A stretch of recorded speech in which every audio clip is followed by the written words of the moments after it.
Olá, meus irmãos, graça e paz. Sou Tenório Cavalcante, dirigente da Escola Bíblica da Congregação Cajueiro da Igreja Rede Esperança, em São José da Coroa Grande, campo liderado pelo pastor Jadiael Rocha. Estou aqui para convidar vocês para participar todas as segundas-feiras, às 19 horas, da nossa Escola Bíblica. E antes de iniciar, pedimos a você que se inscreva em nosso canal. Dá aquele like, se inscreve e ativa o sininho para você receber toda semana as aulas da Escola Bíblica Cristã.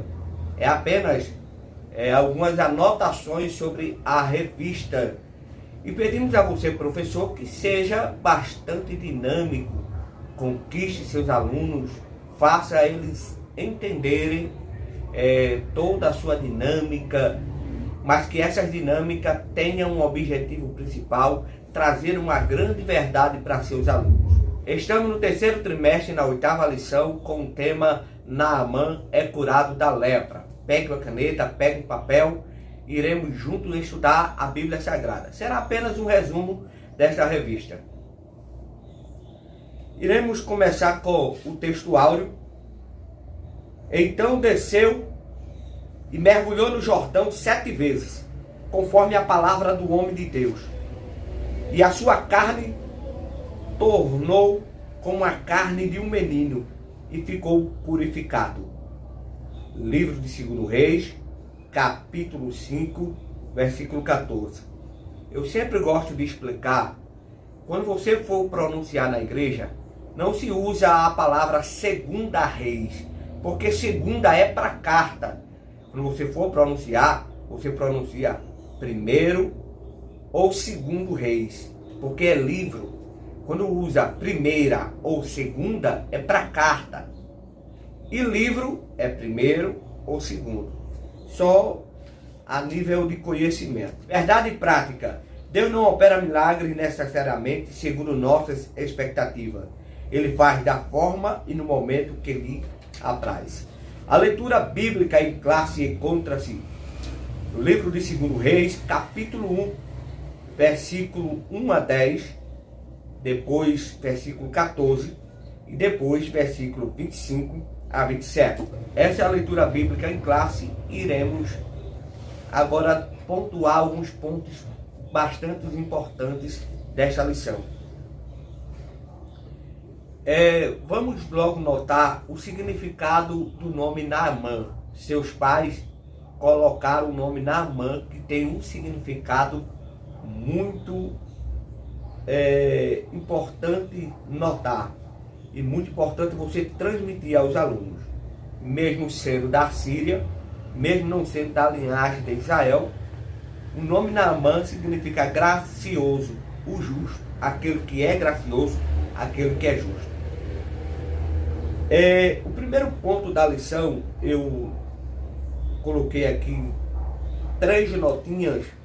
A primeira é: Naamã era um ministro do alto escalão do governo da Síria, cuja capital era Damasco. A Síria havia atacado Israel várias vezes. Naamã era um comandante admirado e respeitado por todos devido às suas muitas vitórias e batalhas. Vale ressaltar, meus amados, que no livro de 2 Reis, capítulo 5, versículo 1, algumas características de Naamã. E Naamã, chefe do exército do rei da Síria, era um grande homem diante do seu senhor e de muito respeito, porque por ele o Senhor dera livramento aos sírios. E era este varão, homem valoroso, porém leproso. O interessante é que este homem era de grande importância para o rei da Síria. Era muito valioso, tanto é que o rei se interessa pela cura de Naamã, mandando carta para o rei de Israel. Há uma carta escrita do próprio rei da Síria para Israel, para que o rei de Israel curasse a lepra do seu servo. Havia uma preocupação do rei da Síria com Naamã, porque esse homem era competente, era um bom servo e servia muito bem ao seu senhor, rei da Síria. Ele foi recomendado pelo rei. Como é bom nós sermos sempre recomendados pelos nossos líderes, recomendados pelo nosso patrão. Como é bom ter uma boa recomendação. O cuidado do rei da Síria com Naamã era muito importante. Outra coisa que vale anotar aqui na Bíblia Sagrada é no livro de 2 Reis, capítulo 5, é ainda que tem uma frase que diz assim: porque por ele o Senhor dera livramento aos sírios. Naamã não conhecia o Deus de Israel, mas aqui já está dizendo que Deus, através de Naamã, deu vitória ao povo da Síria. Veja que Naamã e a Síria não tinha nada a ver com o Deus de Israel, mas várias vitórias do rei da Síria foram conquistadas pela conduta, pelo respeito, pela capacidade de Naamã. Deus deu muita vitória à Síria, porque lá no meio da Síria havia um homem temente, gracioso e justo. E nessas incursões de guerras, de batalhas contra Samaria, contra Israel, anos antes, Naamã trouxe uma garota, trouxe uma menina e fez dessa menina escrava. Então, essa menina, mesmo sendo de Samaria, mesmo sendo povo judeu, mesmo sendo escrava, mas nunca deixou suas origens de serva de Deus, daquela que aprendeu com o homem de Deus, que em todos os lugares onde ela chegasse, tinha que brilhar a luz. E por vários anos, que a gente não sabe dizer, essa menina serviu. Mas quando essa menina serve, ela via a dificuldade do seu senhor e da sua senhora, de todos os dias cuidar das feridas de Naamã, de lavar as roupas sujas da lepra, de colocar a sua família em risco, porque dar a entender que esse homem, mesmo com lepra, ele não foi isolado. Dar a entender que ele não foi escanteado. Se fosse Israel, certamente, pelo costume do povo judeu, pelo costume do povo de Israel, esse leproso seria escanteado. Mas Naamã, mesmo com lepra, estava em atividade, servindo, atendendo e vencendo as batalhas. Mesmo com lepra, ele estava em atividade. Ele não deixava de servir e de trabalhar, porque ele tinha com o rei da Síria fidelidade e não se deixou abater. Ele estava, mesmo com lepra, no convívio social do povo da Síria. Tanto é que não diz em momento nenhum que ele estava isolado. Fala as características. Um grande homem diante do seu Senhor, a palavra diante está perto, está de frente ao rei da Síria. Ele estava diante ao rei da Síria. Ele tinha muito respeito e ele era amado pelos seus servos. Tanto é que quando ele é recebido por Eliseu, a recepção não foi muito boa, porque Eliseu não foi receber. Eliseu mandou um mensageiro, e o mensageiro dizia que era para Naamã lavar-se no Rio Jordão por 7 vezes. Por Naamã, Naamã não ia. Por Naamã, ele não ia mergulhar nas águas barrentas do Rio Jordão. Mas os seus servos insistiram com Naamã, insistiram com seu senhor, dar a entender que havia uma comunicação de Naamã com seus servos. Havia uma intimidade de conversa. E havia respeito dos servos de Naamã, porque ele disse: meu senhor, se o profeta pedisse outra coisa, o senhor não atenderia? O profeta só está pedindo para o senhor mergulhar 7 vezes no Rio Jordão. Lá no Líbano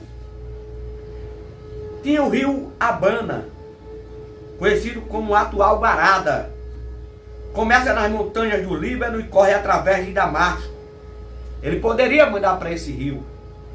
Ele poderia mandar também para o rio Farfar. Não foi identificado tão facilmente como Abana. É possível que a Bíblia se refira a um rio que começa na montanha do Líbano e corre cerca de 16 quilômetros em direção à região sudeste de Damasco. Havia vários rios, mas a ordem era o rio Jordão. Uma das coisas que aprendemos é a obediência, é obedecer o homem de Deus. Não importa se o rio é barrento, não importa qual a ordem, mas queremos os nossos milagres, temos que respeitar o homem de Deus e obedecê-lo. Naamã não foi recebido por Eliseu. E muitas vezes, na ênfase da pregação, muitos pregadores batem demais em Naamã.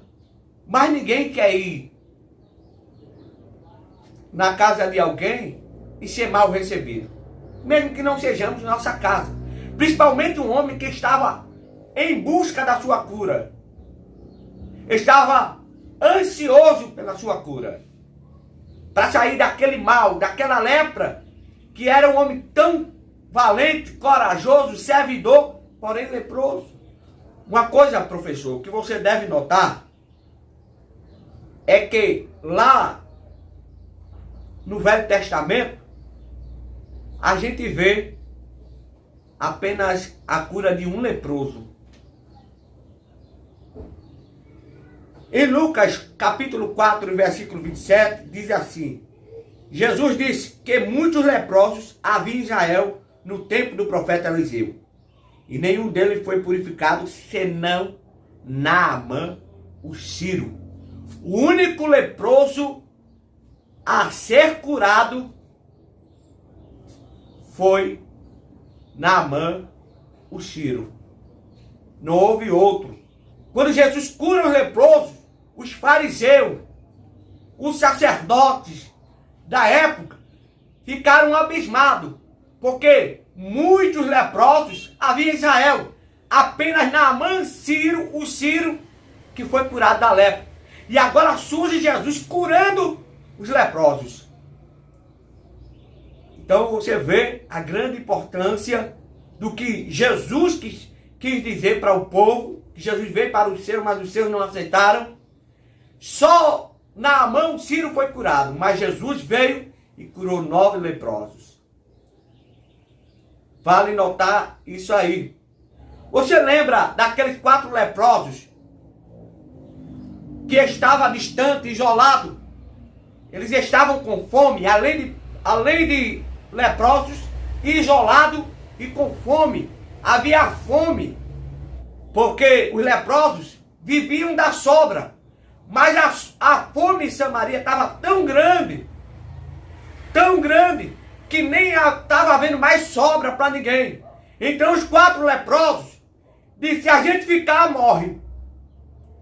Se a gente for ao arraial dos assírios, vamos morrer do mesmo jeito. Então vamos morrer pelo menos tentando. Alguns historiadores falam que Geazi era um dos 4. Alguns historiadores falam que Geazi estava entre os 4 leprosos lá em Samaria. E se isso é verdade, ele que comandou. Eu tenho assim, quase uma certeza que o comando da palavra dele foi dele. Eu acho que o que pulou e disse assim, se a gente ficar, morre. Se a gente for, a gente morre. Vamos tentar, eu tenho certeza que era Geazi. Porque Geazi, mesmo recebendo a punição do profeta, a lepra de Naamã que se apegou a ele, não quer dizer que ele deixou de ser servo de Deus. Ele foi punido. E eu tenho quase a certeza que aqueles 4 leprosos que foram andando, que os assírios ouviu como um grande exército marchando, Geazi estava no meio dos 4. Geazi estava no meio dos 4 leprosos e dar a entender que essa fala foi dele. Provavelmente, claro que não temos um texto bíblico que confirma, mas como estava na região perto, dá para entender que Geazi estava compondo ali aquele grupo de 4. Ele é acometido porque a ganância preenche o coração dele, mente para o profeta Eliseu. E eu quero mandar uma mensagem para você, obreiro. Você, quando tem chamada de Deus, e quando o pastor, seu líder, olha para você, ele chama para ser um obreiro, um auxiliar, um diácono, um presbítero, um evangelista, não importa a sua posição eclesiástica, mas é como Deus colocasse um umbigo umbilical seu com o seu pastor, ligado. É como tivesse uma ligação, umbigo umbilical, ligado ao seu pastor. E às vezes quando o seu pastor liga para pedir para você tirar uma escala, para pedir para você fazer algum trabalho na obra de Deus, e você mente, e você diz que não pode, podendo, tendo tempo, criando até situações de enfermidades, dizendo que não pode, dizendo isso e aquilo, o seu pastor, por questão de educação, não vai dizer, mas ele percebe que você está mentindo. Quando o líder fala com o obreiro e o obreiro mente, esse cordão umbilical que Deus colocou, o pastor, o líder, percebe que é mentira. Então, essas são as anotações que estou fazendo hoje da Escola Bíblica Cristã, aqui em São José da Coroa Grande. Queremos convidar vocês todas as segundas-feiras, às 19 horas, participar conosco aqui na congregação Cajueiro, Igreja Rede Esperança. E lembre-se dessa frase sempre: quem não assenta para aprender, nunca se levantará para ensinar. Deus abençoe a todos. Participe da Escola Bíblica Cristã. Igreja Evangélica Rede Esperança.